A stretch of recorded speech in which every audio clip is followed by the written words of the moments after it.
آپ مختلف ملکوں میں بھی گئے ہیں، جی مثلاً افغانستان گئے ہیں اور آپ نے فیمس واخان جو کوریڈور ہے، واخان پٹی، جی اس پر بھی سفر کیا ہے۔ جی اس کے بارے میں کچھ بتائیں کہ اس کی لینڈسکیپ کیسی ہے، وہاں لوگ جو ہیں وہ کیسے ہیں، اور کیا یہ وہی واخان کی پٹی ہے جو ہماری وادی بروغل کے ساتھ ملتی جلتی ہے کہیں سے؟ افغانستان کا جو ایریا ہے جی واخان کوریڈور، یہ بالکل وہی ایریا ہے جو پاکستان کی جو باؤنڈری ہے اس کے ساتھ ساتھ یہ رن کر رہا ہے جی، آن دی افغان سائڈ، بروغل کے۔ جی ہاں، اور یہ ایک سٹرپ سی ہے جی جو کہ چل رہی ہے، سینڈوچ ہے بٹوین پاکستان اور دوسری طرف تاجکستان، اور آخر میں یہ چائنا کو بھی ملتی جی چائنا کو جا کے نہیں، مطلب آپ نے وہاں کی جو آبادی ہے اس کا کلچر کیسا تھا، کیسے ان کی رہتل تھی؟ کیونکہ جو لیٹسٹ اطلاعیں آ رہی ہیں، جی life is very tough Wakhan پٹی میں، کیونکہ وہاں پہ ٹرانسپورٹ کم جاتی ہے اور لوگوں کو جو اشیاء چاہیے ضرورت کی وہ کم ملتی ہیں، تو کہا جاتا ہے کہ مختلف قبیلے جو ہیں وہاں سے نقل مکانی کر رہے ہیں، تو آپ نے دیکھا کہ مختلف قبیلے وہاں پہ آباد ہیں جی وہاں، اور ان کا کلچر کیا ہے؟ وہاں دو قسم کے ہے، ایک تو پرمننٹ سیٹلرز ہیں وہاں پر جو رہ رہے ہیں لوگ، وہ ہیں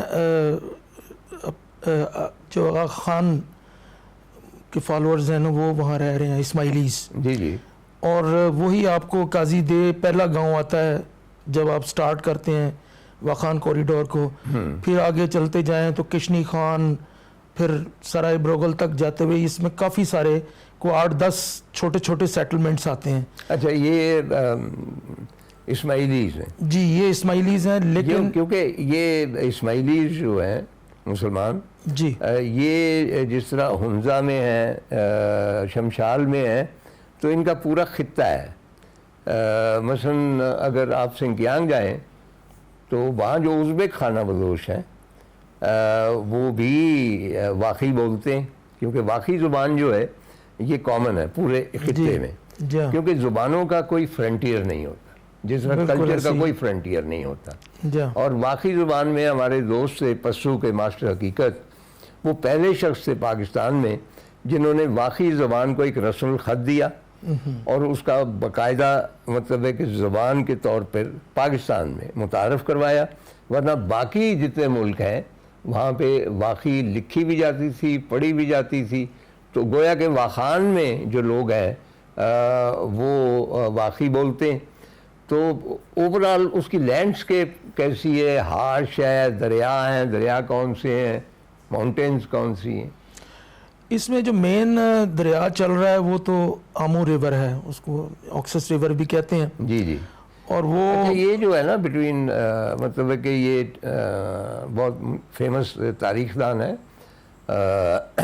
ٹوائنبی، جی ان کی ایک بڑی مشہور کتاب ہے بٹوین آکسس اینڈ جمنا، جی کیونکہ آکسس جو ہے دریا آمو، یہ ایران اور توران کے درمیان سرحد، یعنی یہ دو خطے کہلاتے تھے۔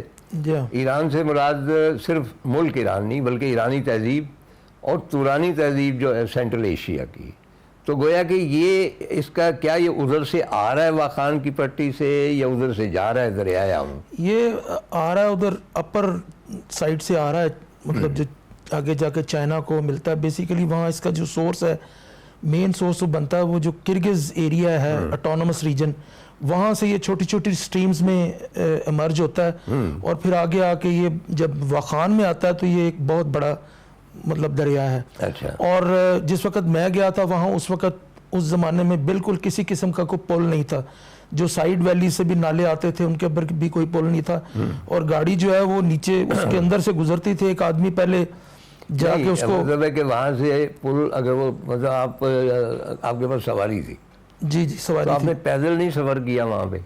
ایکچولی واخان جو مین ہے اس کے اندر تو سارا ٹریول جو ہے وہ ہمارا 4x4 جیپ کے اوپر ہے، لیکن اس کی جو ویلیز ہیں جو پاکستان کی اور افغانستان کی بارڈر کو بنا رہی ہیں، وہ ٹاورنگ ماؤنٹینز ہیں ہندو کش کے، ویلیز کون سی؟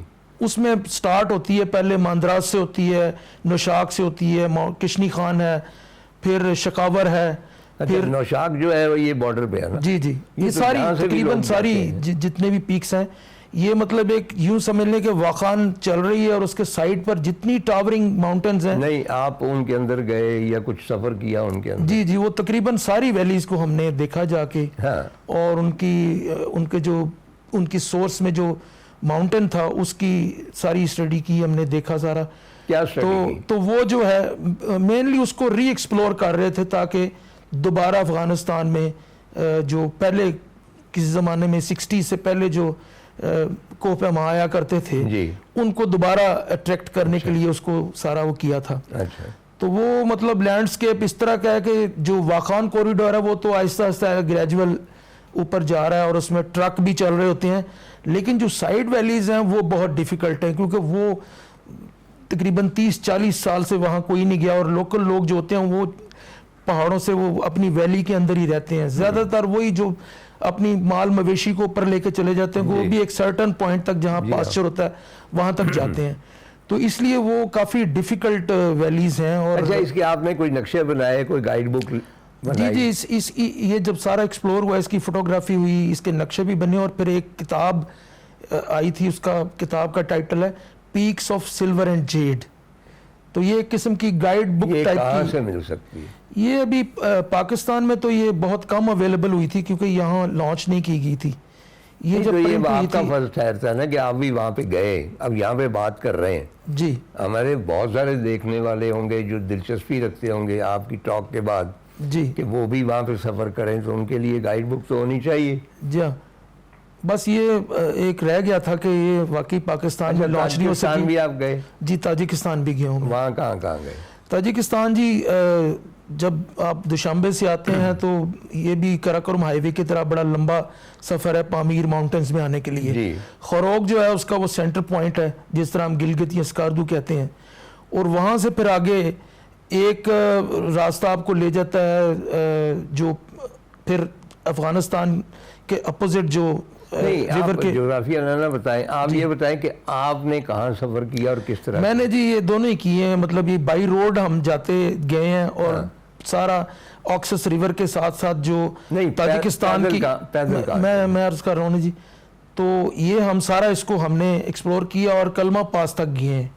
یہ سارا ہم نے اس کو گاڑی پر کیا ہے. اس کے بعد پھر ہم کلمہ پاس سے دوسرا راستہ آ رہا ہے جو مین سینٹرل پامیر میں آتا ہے، جولندی پاس کراس کر کے، اس میں آ کے پھر اس میں اسی طرح کا کام تھا کہ وہاں جو چھوٹی سائیڈ ویلیز تھیں ان کو ایکسپلور کرنا تھا. نہیں آپ میں یہ اس میں انٹرسٹڈ ہوں کہ کس طرح آپ نے کیا ایکسپلور. تو وہ آلریڈی ہوتی ہیں، جی ہاں مطلب ہے کہ آپ دریافت نہیں کر رہے، وہ تو ازل سے ہیں وہاں. بہت سارے مطلب ہے کہ لوگ گئے، لیکن آپ وہاں پہ گئے تو آپ نے جب جیپ ٹریک چھوڑا تو کس طرح آپ نے ٹریکنگ کی، کیمپنگ کی، قیام کا کیا کیا، کون سے تجربات ہوئے؟ اس میں اس طرح تھا کہ ہم جب روڈ کو چھوڑتے تھے جیپ ٹریک کو، تو اس کے بعد 1 یا 2 دن کی ٹریکنگ ہوتی تھی، ایک آدھ نائٹ اور ایک آدھ نائٹ آگے جا کے فٹ آف دا ماؤنٹین میں ہوتی تھی، اور وہ کر کے پھر ڈی ٹور ہوتے تھے، مطلب جا کے واپس اگین روڈ کے اوپر پھر اگلا سفر کر کے اگلی ویلی میں جا کے، اس طرح کو یہ 6-7 مختلف نیرو ویلیز تھیں. تو وہاں پر جا کے ان کو مطلب مین پرپز یہ تھا کہ انہیں ایز اے پروڈکٹ ڈیولپ کرنا. نہیں میں یہی عرض کر رہا ہوں نا کہ یہ سارا کچھ جو آپ کہہ رہے ہیں یہ بہت نایاب ہے. جی اب مثلا میں اس بڑھاپے میں 85 سال کی عمر میں، جی جی اب میرے دل میں یہ امنگ پیدا ہو رہی ہے کہ میں بھی ان ویلیز کی طرف جاؤں، لیکن اس کے لیے سوائے آپ کی گائیڈنس کے اور کوئی گائیڈ نہیں ہے. جی ہاں. تو فائدہ اس چیز کا ہوتا ہے کہ اگر آپ جاتے ہیں، اگر آپ ڈسکوری کے روٹ پہ ہیں تو اس ڈسکوری کو آپ عوام تک لائیں تاکہ لوگوں تک پہنچے وہ.